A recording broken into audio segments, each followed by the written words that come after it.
প্রশ্ন ফাঁস কাণ্ডে তোলপাড় গোটা দেশ। এই উত্তেজনার মধ্যে খবর ছড়িয়েছে হঠাৎ চাকরি ছেড়ে দিচ্ছেন বিসিএস এর ৬ কর্মকর্তা।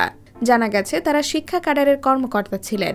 চাকরি ছেড়ে বিভিন্ন পাবলিক বিশ্ববিদ্যালয়ের শিক্ষক হিসেবে যোগ দিয়েছেন তারা। শিক্ষা মন্ত্রণালয়ের পৃথক অফিস আদেশে এ তথ্য জানানো হয়। সর্বশেষ গেল বৃহস্পতিবার শিক্ষা মন্ত্রণালয়ের অফিস আদেশে ময়মনসিংহ সরকারি টিচার্স ট্রেনিং কলেজের প্রভাষক আবু হানিফের চাকরি ছাড়ার বিষয়টি জানানো হয়। তিনি ঢাকা বিশ্ববিদ্যালয়ের শিক্ষা ও গবেষণা ইনস্টিটিউটে প্রভাষক হিসেবে যোগদান করায় চাকরি ছেড়েছেন।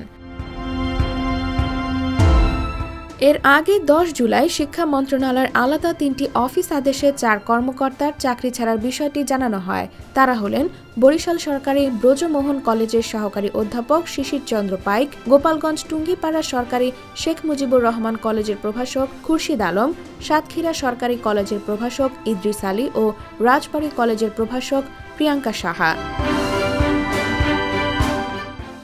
জানা গেছে তাদের মধ্যে শিশির চন্দ্র বরিশাল বিশ্ববিদ্যালয়ের সমাজকর্ম বিভাগে, ইদ্রিস আলী ইতিহাস বিভাগে এবং প্রিয়াঙ্কা সাহা দর্শন বিভাগে যোগ দিয়েছেন। এছাড়া খুরশিদ আলম খুলনা বিশ্ববিদ্যালয়ের শিক্ষক হিসেবে যোগ দেওয়ায় বিসিএস এর চাকরি ছেড়েছেন।